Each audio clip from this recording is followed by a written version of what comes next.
Hello everyone. Thank you for clicking on my channel. I'm Sam Landers, giving you my honest relationship opinions in the hopes that you can achieve your relationship dreams and goals like I have. Today we're going to be talking about self-sabotaging when it comes to relationships. My God, did I used to self-sabotage a bitch. So let's talk about some signs of self-sabotaging. The only time that you're attracted to somebody is when they're kind of treating you like shit. That in itself is a sign. If you have chronic short relationships, so you only are dating people for like 2 weeks at a time and you tend to hook up quickly, sleep with the person quickly, or if you have fuck friends or like people that you kind of want to date but you only seem to hang out at night and like sleep together, especially if you're doing this while you're trying to date and meet like a normal good guy, that's like a huge self-sabotaging sign.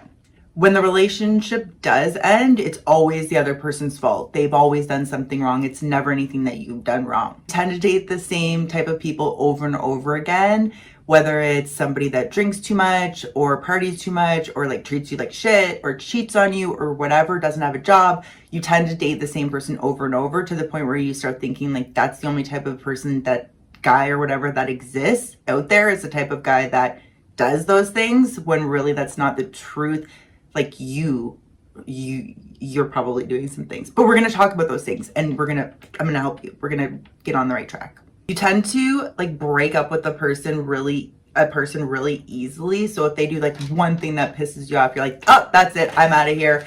And you may even wear that as like a badge of honor, that like, as soon as they do one thing, I'm gone. As soon as I see da-da-da-da-da, I'm out of there. And that is, in fact, I believe, a self-sabotaging behavior. You tend to overreact. So if the guy says something that like you find a little bit offensive, you will either be super passive aggressive about it or you'll yell about it, instead of just expressing that you didn't like that or you were offended or whatever. When you meet someone and you start dating someone, you are thinking about trying to change them and things that you could do to change them and make them into the person that you want them to be, rather than just accepting them for who they are. And you can't change anyone. You can't even change yourself. So how the hell are you going to change someone else? Okay. You say you want one thing when it comes to dating, but you always end up dating somebody different. So you say you want a good guy, but you're always dating bad guys.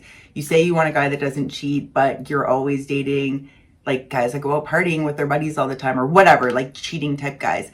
So you say one thing, but in actual reality, you are dating those types of guys. And again, you may have convinced yourself it's because those are the only type of guys that exist, when in fact you are selecting those types of guys. You're probably attracted to them for a reason. It probably goes back to your childhood, but like that's a whole other video. Like for example, if you grew up with an alcoholic parent, you may be drawn to somebody that has alcoholic traits because that is the way that you were shown that relationships work and how love is. So those were some signs that perhaps there is some sabotaging going on, and here are some more specific ways that people do sabotage relationships and that you may in fact be sabotaging your own relationship. Because to me, sabotaging means, without even realizing it, doing things that are not getting us what we want when it comes to relationships. And that's like the whole point of these videos, why I do this, so we can identify and work on changing those behaviors and getting what we want in the end. Like that's the whole point of this. If you are critical of everything, you vent your stress, like you just have given yourself permission to just yell at your spouse or partner or whatever, that to me is a self-sabotaging behavior. You try to get them jealous. You won't walk away if they say I need space. You gaslight or they gaslight you, vice versa. Cheating, grudges, jealousy, avoiding commitment or committing too fast, insults, which is a very, I think, common thing that people do. Stop that. Stop fucking insulting yourself, because I know if you're insulting someone else, you have bad self-talk. And B, the person that you're supposed to be with. Like, stop calling people like a fucking idiot or whatever. I know this is so common with people. Like, stop doing that. Relationship will not work if you're calling each other names. Let me just say that. Try to test the person. So you will, like, whatever way you test the person to see, like, if I can do such and such and that they will in fact come back. Yelling and screaming, throwing things, pushing people away instead of just being honest about your feelings. You have unrealistic expectations, or you don't communicate your expectations, so you just want people to read your mind and then you get mad when they don't, which is also a super common thing that I used to do all the time. And it's just like literally kind of it's nutty when you think about it, that you make up something in your head and then you get mad when someone else doesn't do it. Or we can understand why, the more we can potentially change. So I truly believe why all goes back to like your childhood and issues that you may have had in childhood, or negative relationship standards that your parents may have had that like they showed to you.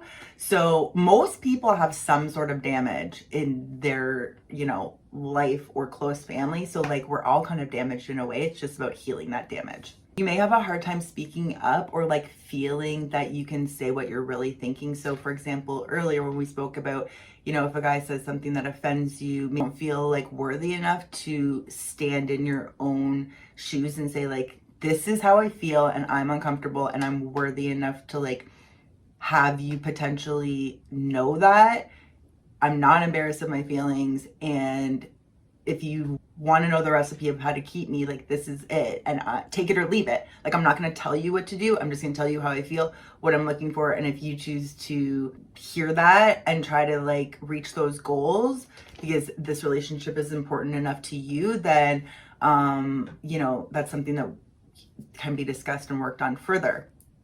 You don't really feel worthy deep down, and I think that's what a lot of this really, really stems from, is that you're not feeling enough, like that you can just stand in those shoes and say, this is how I feel. I'm worthy of, such and such. I'm worthy of not being cheated on, or I'm worthy of getting a return phone call when you say whatever your issue is.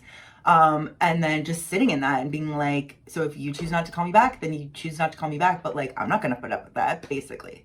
You have negative pattern learned in childhood, which I touched on earlier. You have fear of abandonment and rejection, which is like, again, so super fucking common. It's unbelievable. And you have a fear of getting hurt, and you don't trust the other person is not going to hurt you. So you keep a wall up because you've been hurt so many times and you don't want to look weak. Okay. This person's going to hurt me anyways. I don't want to look weak in front of them. So I'd rather end this before I get in too deep, or before the other person ends it anyways, which they're going to do inevitably. Okay, so what can we do to help solve this problem? So I love a self-help book. We've all known this. I absolutely love a self-help book. I will post some that I think will do that you could read in this specific scenario that would help you, and specifically have helped me. Self-help books are amazing, in my opinion. Listen to them on Audible if you want to. They are awesome. Not sponsored. Study your mistakes. Study where you may have went wrong. And I think that's one of the hardest hurdles to come over, where you can actually sit there and say like, I identify that I have a pattern here that isn't working for me. And that's, again, kind of the point of this video. So that is in itself like a huge hurdle to overcome. So give yourself fucking credit for that, even though you may be like, oh my god, what the fuck do I do now that I know I have like all these issues to work on? Like, where do I go from here? It's like, you've always had all these just issues to work on, and finally, like, now it's on your agenda. So you're better off than you ever have been before, and you're here, so you're doing great. Give yourself some motherfucking credit. Stay single for a while, like at least 3 months, because if you, again, it's kind of like ditching a habit or whatever, where I think in AA you're supposed to say like single for a year, just so you're focused on yourself, you're not distracted, and you have time to really analyze. And you may even during this time period change what it is that you want in somebody. So you in fact do want to wait until you find a partner, because you're changing, you're butterflying right now, and you may change your mind about the type of partner that you want. So like, it's a good thing to wait a few months. I also think you should identify what it is that you really want. And for me, this was literally writing down like a ridiculous list of like everything from like plays guitar, has a dog, is from Canada, to more emotional stuff like would never cheat, is not a cheater. Not that I have to break him of cheating. He is just born or is raised in that type of family that he, like, that's not on his agenda. That's not on his radar. Cheating is not part of his forte, if you will. So if that's important to you, like, write it down and know that you are worthy of claiming not being cheated on, not being hit, not being treated like shit, not being whatever it is that you're sick and tired of. I know I said counseling earlier, but in counseling, I really highly recommend working on your self-esteem. I think that self-sabotage is so deeply correlated with self-esteem.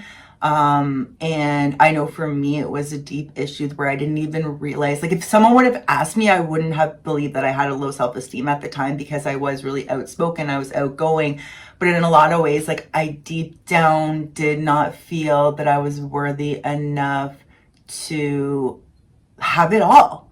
Like, have a good relationship, that I wasn't treated like shit, and like where I stay healthy, I don't binge or like get into my own negative habits where I am self-sabotaging. Exactly. And I really had to do some deep work. And I always say to my husband that, like, I'm glad that we didn't meet until we were in my late 20s, because I needed to do some work on myself before I was worthy enough to be this person's wife and like treat him the way that he deserves to be treated. So if anything, this is a really, really good thing, and this is a great opportunity, and you're already on the path right now because you're literally listening to this, and like, give yourself some credit. I'm really proud of you, okay? For real. Like, I'm super, super, super proud of you, okay? All right. Thank you so much for watching. I'm Sam Landers. If you enjoyed this video, please like and subscribe. I really, really, really appreciate it. And if you want to see more videos on how to go from unhealthy relationship patterns to being in the best, most healthy relationship ever, then watch more videos. Here, around here somewhere. All right. Thank you so much. Thanks, guys. Thanks for watching.